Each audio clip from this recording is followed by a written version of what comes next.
Le parquet national antiterroriste PNAT a demandé un procès aux assises spéciales pour Émilie Koenig, djihadiste française présentée comme une véritable égérie du groupe État islamique, et qui a passé 10 ans en Syrie, dont 5 détenus, a appris l'AFP lundi de sources proches du dossier. Le PNAT a confirmé avoir requis le 29 juillet ce procès.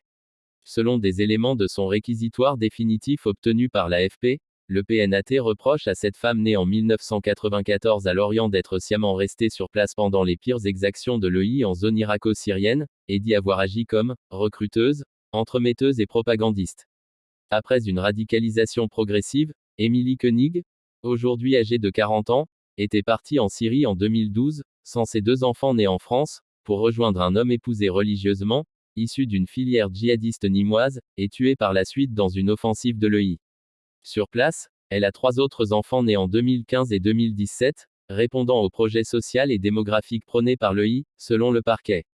En 2014, l'ONU la place sur sa liste des combattants les plus dangereux, relevant notamment des vidéos où elle s'entraînait au maniement d'un fusil, adressait des messages de propagande à ses enfants, et encourageait à commettre des actes violents dans l'Hexagone contre des institutions ou des épouses de militaires. Fin 2017, au moment où l'EI est en pleine déroute en zone irako-syrienne, Émilie Koenig est arrêtée par les forces kurdes en Syrie qui la placent dans un camp de prisonniers djihadistes du nord-est de la Syrie.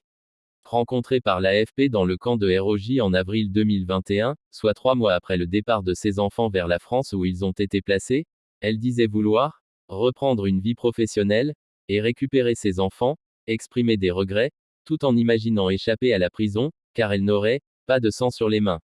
Début juillet 2022, elle a été rapatriée parmi un groupe de 16 mères françaises, lors d'un premier retour massif de femmes et d'enfants français depuis la chute en 2019 du califat de l'EI. Contacté, l'avocat d'Émilie Koenig, me Emmanuel Daoud, n'a pas souhaité commenter.